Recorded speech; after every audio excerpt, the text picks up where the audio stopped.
الحمدللہ رب العالمین والصلاة والسلام علی سید المرسلین۔ آج کا کوسچن بہت زیادہ امپورٹنٹ ہے کیونکہ بہت زیادہ یہ سوال پوچھا جاتا ہے، کمنٹس میں بھی یہ بہت زیادہ سوال آیا ہوا ہوتا ہے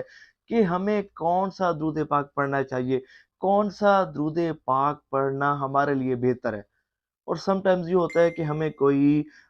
کہتا ہے کہ میں نے یہ درود پاک پڑھا، اس کی مجھے بڑی برکتیں ملی، آپ بھی یہ پڑھو۔ تو ہم جب اس کی فضیلت کو سنتے ہیں نا تو ہم اس درود پاک کو پڑھتے ہیں، کسی کتاب میں کسی درود پاک کو پڑھتے ہیں، اس کی فضیلت کو پڑھتے ہیں تو ہمیں فضیلت بہت پسند آتی ہے، ہم اس درود پاک کو پڑھنا شروع کر دیتے ہیں۔ تو ایکچولی ہمیں درود پاک پڑھنا کون سا چاہیے، کون سا درود پاک پڑھنا ہمارے لیے بہتر ہے؟ اگر آپ نے اس ویڈیو کو مکمل دیکھ لیا نا تو اللہ نے چاہا آپ کی ساری کنفیوژن جو ہے وہ دور ہو جائے گی انشاءاللہ عز و جل۔ دیکھیں، ایک بات یاد رکھیے گا کہ ہر وہ صیغہ درود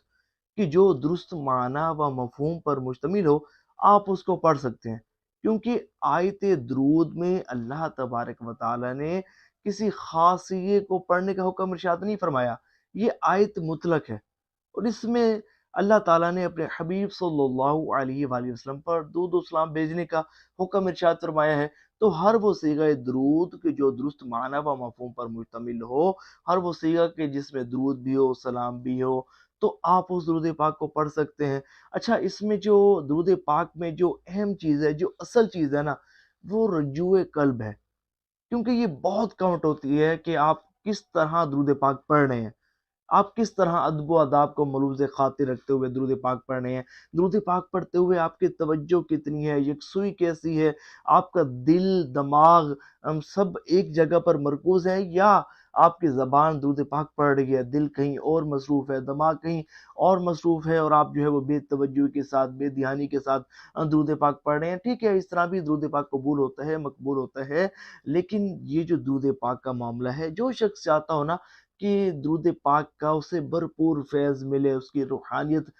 ترقی کرے، اور حضور نبی پاک علیہ الصلوۃ والسلام کی خصوصی توجہ اور قرب خاص نصیب ہو، تو کوئی بھی درود پاک کہ جو درست معنی و مفہوم پر مشتمل ہو اس کو پڑھے، بشرط یہ کہ گناہوں سے اجتناب کرے، گناہوں سے بچے۔ یہ گناہوں سے نہ بچنا، اپنی آنکھوں کو حرام سے پر کرنا اور پھر درود پاک پڑھنا، ٹھیک ہے، برکتیں ملیں گی، ثواب ملے گا، لیکن وہ فضائل و برکات آپ کو حاصل نہیں ہوں گے جو بزرگان دین رحمہم اللہ المبین کو حاصل ہوئے، جو بہت زیادہ درود پاک پڑھنے والے خاص بزرگان دین رحمہم اللہ المبین کو حاصل ہوئے۔ تو اگر آپ چاہتے ہیں نا کہ آپ کو درود پاک کا فیض ملے، درود پاک کی برکت سے آپ کی لائف میں پازیٹیو چینجز آئیں اور آپ کی زندگی بدل جائے، آپ کی دنیا سنور جائے، آخرت سنور جائے، اور آپ اپنے اندر واضح تبدیلی محسوس کریں، روحانی ترقی محسوس کریں، اور آپ محسوس کریں کہ واقعی مجھے درود پاک کا فیض مل رہا ہے اور میں نیک بن گیا ہوں، متقی، پرہیزگار، با حیا، سنتوں کا عامل اور کثرت سے عبادت کرنے والا،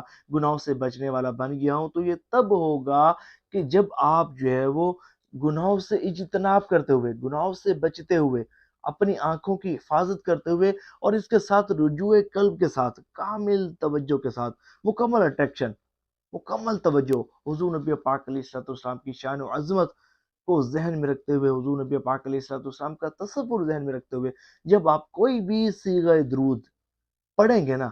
محبت کے ساتھ پڑھیں گے، حضور کی محبت میں ڈوب کر پڑھیں گے، وہ صیغہ درود آپ کو حضور نبی پاک علیہ الصلوۃ والسلام کی بارگاہ میں لے جائے گا، بشرط یہ کہ جو باتیں میں نے کی ان پر آپ عمل کریں۔ اور سم ٹائمز یوں ہوتا ہے کہ بعض لوگ کہتے ہیں کہ بھائی آپ صرف درود ابراہیمی پڑھو، کہ یہی درود ہے، اس کے علاوہ اور کوئی درود پاک نہیں ہے۔ دیکھیں، درود ابراہیمی بلا شبہ افضل ترین درود پاک ہے، افضل ترین درود پاک ہے، اور اس میں شک بالکل نہیں ہے، اور میں یہ سمجھتا ہوں کہ اس درود پاک کو ضرور پڑھنا چاہیے، لیکن یاد رکھیے گا کہ یہ صرف درود ہے، اور اللہ تبارک و تعالیٰ نے ہمیں اپنے حبیب صلی اللہ علیہ وآلہ وسلم پر درود کے ساتھ سلام بھی بھیجنے کا حکم ارشاد فرمایا ہے۔ تو اگر آپ درود ابراہیمی پڑھنا چاہتے ہیں تو بڑی اچھی بات ہے، درود ابراہیمی پڑھیں، اور اس کے بعد السلام علیکہ ایھا النبی ورحمۃ اللہ وبرکاتہ،